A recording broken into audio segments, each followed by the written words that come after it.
ada Pak Asep Hairullah atau Kang Asep Hairullah yang merupakan owner dari Taman Indonesia Bahagia. Kita akan membahas mengenai Visium Indonesia Bahagia. Wow. Visium, rencana ke depan yang mungkin bisa digambarkan dari sekarang begitu ya, akan seperti apa? Betul. Kita akan langsung saja hubungi karena ini sudah terhubung di line Zoom kami. Selamat siang, Sampurasun. Sampes. Apa kabar Pak Asep? Alhamdulillah, baik Dok Fayu. Oke, kabar baik, sehat walafiat ya Pak. Nah ini terkait Visium Indonesia Bahagia. Nah apa sih ini Visium ini kan tadi sudah disinggung oleh Ayu ya. Mungkin sesuatu yang direncanakan di masa depan, di masa berikutnya begitu ya. Bukan di masa sekarang atau bahkan di masa lampau begitu ya. Boleh dong digambarkan dulu, beri gambaran dulu terkait dengan Visium Indonesia Bahagia itu apa sih sebetulnya Pak Asep? Oke, jadi kalau mau terkait Visium, kita pahami dulu apa itu museum ya. Ya. Kalau museum itu segala sesuatu yang di masa lalu ditampilkan sekarang seakan-akan nyata. Nah, berarti kalau Visium berarti sesuatu yang di masa depan ya, yang ditampilkan sekarang menjadi sesuatu yang nyata. Artinya sebuah keunggulan di masa depan itu harus jadi sesuatu yang bisa terukur supaya kita bisa jabarkan menjadi sesuatu yang bisa kita realisasikan. Nah, kalau Visium Indonesia supaya gampangnya sebenarnya itu adalah kalau dulu Indonesia itu punya Taman Mini Indonesia Indah gitu ya, yang di dalamnya itu ada banyak anjungan dari seluruh Nusantara dari setiap provinsi. Nah, kalau harapannya nanti ada Taman Indonesia Bahagia itu ada sebuah visium di dalamnya. Jadi tidak hanya museum, anjungan itu tidak berisi tentang masa lalu, tapi juga berisi tentang rencana-rencana ke depan dari setiap provinsi di Indonesia. Jadi visium-visium setiap provinsi di Indonesia. Beberapa sudah kami pernah bimbing untuk membuat visium tersebut gitu. Baik, kalau di Indonesia sendiri sudah ada belum Pak visiumnya, atau di daerah mana, atau mungkin bahkan di Jawa Barat sudah ada apa belum? Nah, sejauh ini hanya baru beberapa kota yang pernah kami dampingi untuk membuat visium.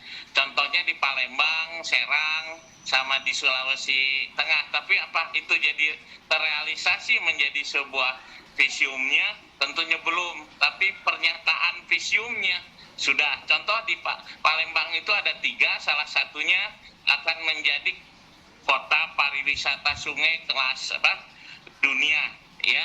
Karena visium itu ada syarat-syaratnya yang harus dipenuhi, yang komparatif dan competitive advantage, harus superior value, dan juga harus merupakan strategic leveraging atau pengungkit strategik.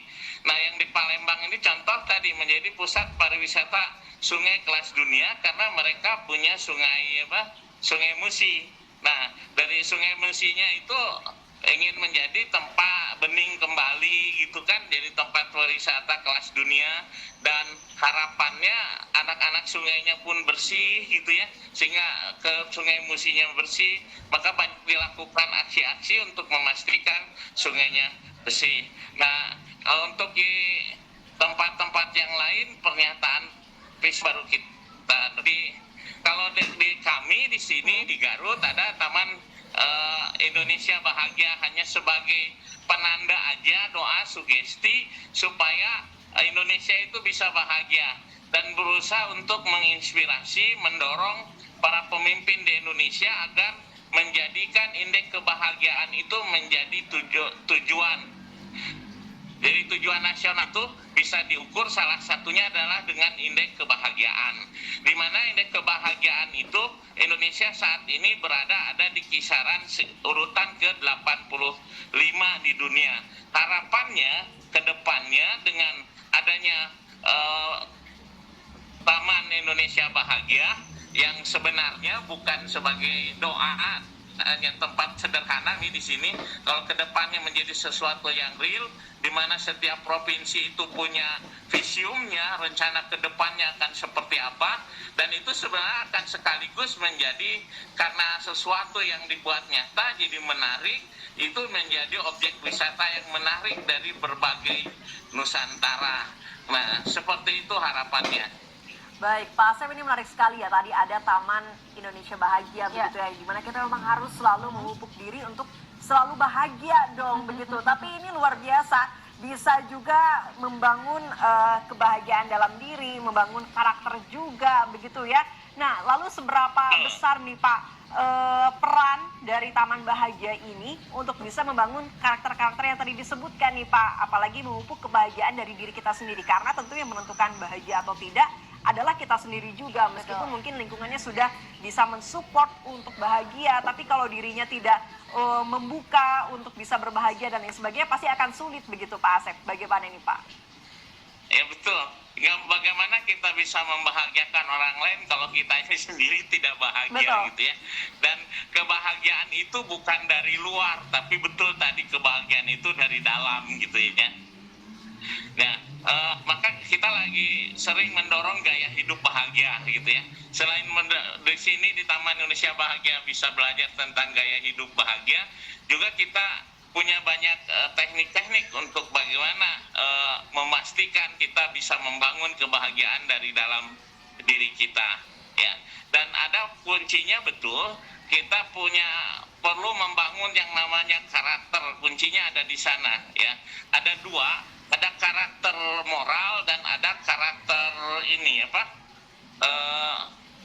kinerja ya. Kalau karakter moral itu intinya adalah bagaimana kita bisa mengakses kepada nurani kita ya, mengakses pada nurani kita sebagai nilai-nilai universal.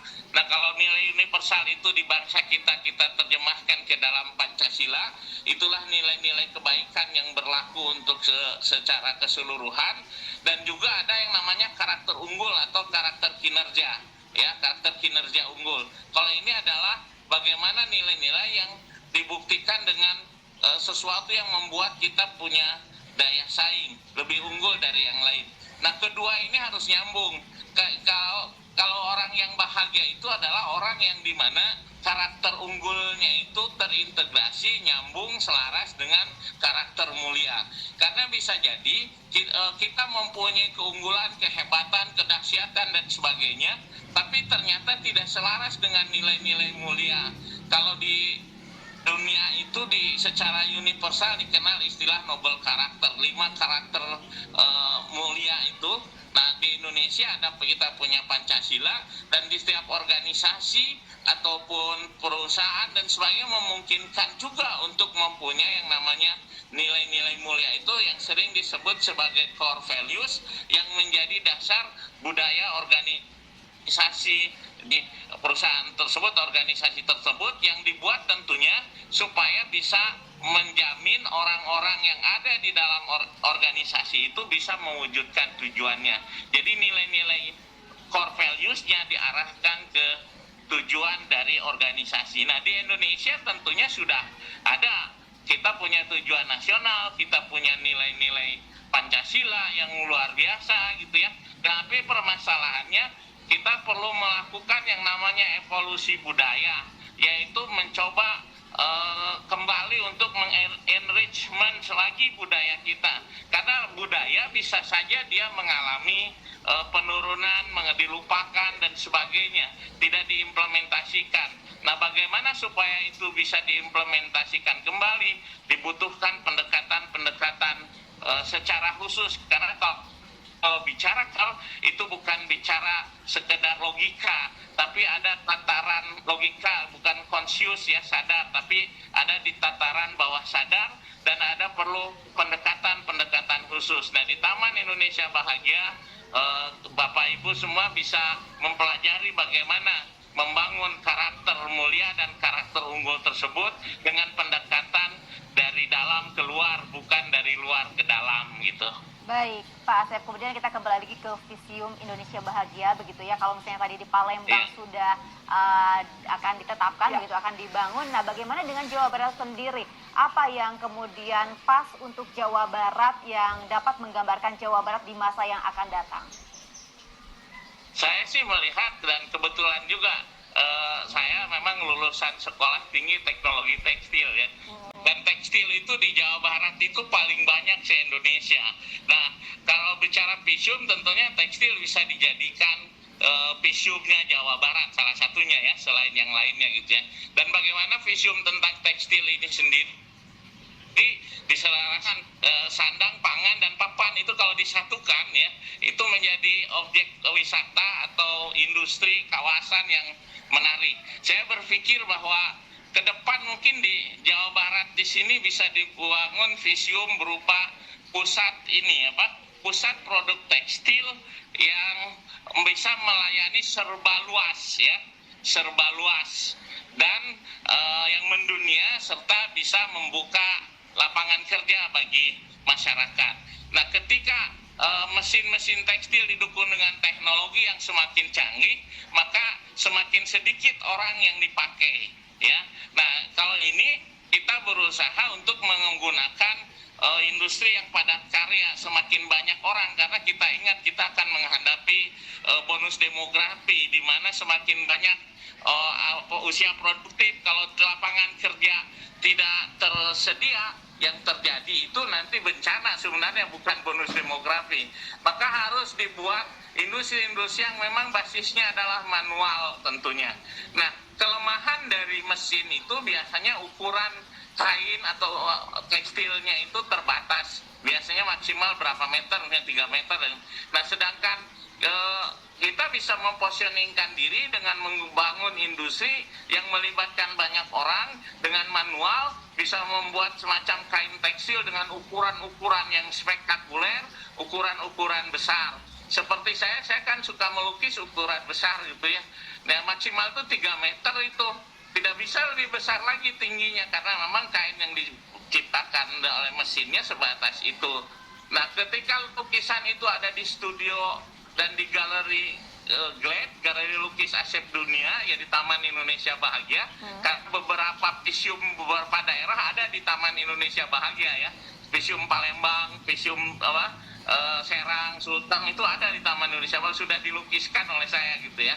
Nah, pas lukisan ini dibawa dipamerkan sekitar ada 7 bulan di Terminal 3 ya, Soekarno-Hatta, yang kalau di tempat kami lukisan itu tampak besar sekali, pas di gedung di sana jadi sangat kecil sekali. Artinya ada kebutuhan di mana ada ukuran-ukuran yang serba besar ya, yang serba luas di sana, yang tentunya itu bisa dikerjakan secara manual. Begitu salah satu, mungkin bisa Jawa Barat bisa di pusat untuk itu gitu. Baik, luar biasa, karena tentu visium ini juga bisa menjadi representasi bagaimana suatu daerah ini di masa depan akan seperti apa. Apalagi tadi dikatakan oleh Pak Asep, dari tekstilnya Jawa Barat ini memang terkenal sejak zaman dahulu kala, begitu ya. Kita banyak sekali perusahaan-perusahaan tekstil di mana-mana, begitu ya. Bahkan mungkin mayoritas keluarga-keluarga kita terdahulu juga bekerja di industri tekstil, begitu ya. Nah, kalau misalkan visium ini bisa dikatakan sebagai representasi suatu daerah, nah berarti ini juga bisa menjadi cerita bagaimana pembangunan suatu daerah ke depannya. Nah, apakah ini bisa menjadi salah satu langkah untuk kita bisa beraudiensi dengan pemerintah daerah setempat, begitu Pak Asep, untuk bisa sama-sama mendukung proses berkembangnya atau pembangunannya suatu daerah supaya bisa lebih baik lagi ke depannya dan juga bermanfaat untuk masyarakat, Pak Asep? Betul sekali. Jadi ini perlu menjadi visi terukur. Visium itu visi yang terukur, jadinya bisa diukur, lebih nampak nyata seperti apa, bisa menginspirasi. Jadi kalau itu tadi pernyataan visium, itu nanti bisa saya lukiskan, tapi akan lebih real lagi adalah jadi suatu tempat. Karena segala sesuatu yang ujungnya itu tempat, laboratorium tempat, sanatorium tempat, toilet umum tempat juga, itu ada di belakangnya. Visium pun sebenarnya adalah, sehingga semua elemen masyarakat internal Jawa Barat maupun eksternal dari Jawa Barat termasuk luar negeri, kalau ingin berkontribusi terhadap Jawa Barat itu bisa melakukan apa? Karena gambaran Jawa Barat ke depannya itu seperti apa. Nah, salah satunya itu adalah tadi itu, ya. Dan setiap visium itu kita jabarkan menjadi bagaimana proses untuk mewujudkan itu, ya, menjadi roadmap-nya, gitu ya. Ada roadmap-nya, bagaimana mewujudkan itu prosesnya, bagaimana teknologi yang dibutuhkan, bagaimana kompetensi yang dibutuhkan untuk merealisasikan itu, bagaimana regulasi yang dibutuhkan supaya aman, tidak jadi masalah, bagaimana resikonya supaya kita bisa mitigasi, khusus terkait dengan adanya kompetensi Jawa Barat ini, ya, yang visium itu, dan tentunya tidak hanya satu aja bisa kita dorong. Nah, itu akan menjadi semacam kurikulum, ya, bahan pembelajaran kompetensi tadi itu yang dijabarkan dari visium di semacam kayak Jawa Barat Corporate University. Jadi Jawa Barat Corporate University-nya jadi real, betul-betul jadi semacam strategic learning. Jadi apa-apa yang dipelajari oleh para pejabat, ya, itu adalah terkait masa depan Jawa Barat. Dan itu bisa disusun menjadi kurikulum di perguruan tinggi juga. Dan itu akhirnya terbentuklah yang disebut dengan namanya intelektual autonomi, bahwa setiap daerah punya keunggulan yang berbeda, punya cita-cita yang berbeda, tentunya harus mampu membangun kurikulum yang berbeda. Tidak dibiarkan, karena kalau kita bicara standarisasi, akhirnya kita akan terjebak kepada middle income, ya, trap, jebakan middle income, jebakan standar. Nah, kalau kita mau bicara menjadi unggul, lebih sejahtera, lebih dan lebih yang lainnya lagi, itu mau tak mau kita harus kembangkan yang namanya intellectual autonomy. Yang standar dari pusat kita penuhi. Di Jawa Barat harus lebih lagi dari yang standar itu, ya. Nah, visium akan mendorong seperti itu, menyiapkan sumber daya manusianya juga bisa memenuhi untuk mewujudkan visium itu, karena dijabarkan ke dalam kompetensi. Ada jadi kamus kompetensi keunggulan. Talent-talent dari Jawa Barat, orang-orang terbaik dari Jawa Barat diarahkan untuk menuju ke sana. Dan kuncinya memang ada di SDM. Mudah-mudahan visium itu bisa terrealisasi. Paling tidak mulai kita buat pernyataan visium Jawa Barat gitu. Mudah-mudahan didengar oleh para Baik, Pak Asep, ini memang suatu harapan yang besar sekali ya, karena bisa membangun SDM yang baik juga ke depannya. Apalagi tadi, kuncinya bahagia dulu, baru SDM-nya juga bisa sangat maksimal dalam membangun suatu daerah, apalagi Provinsi Jawa Barat tercinta. Dan semoga saja visium yang merepresentasikan Jabar di masa depan juga bisa didukung oleh pemerintah, ya, khususnya oleh pemangku kebijakan untuk sama-sama merealisasikan hal ini. Baik, Pak Asep, terima kasih sudah berkenan hadir di Sampurasun siang hari ini. Nanti kita berbincang lagi lain waktu dengan perbincangan yang lebih menarik lagi tentunya, ya. Sekali lagi terima kasih, selamat siang, Sampurasun. Selamat siang, Sampurasun, terima kasih. Mudah-mudahan terwujud visium Jawa Barat. Amin, tentunya. Dan perbincangan tadi kita terkait visium Indonesia Bahagia ini tentunya mengakhiri perjumpaan kita di Sampurasun edisi kali ini. Saya Amelia Putri. Dan saya Ayu Landari mengucapkan terima kasih atas kebersamaannya. Besok kita ketemu lagi. Wassalamualaikum warahmatullahi wabarakatuh. Sampurasun.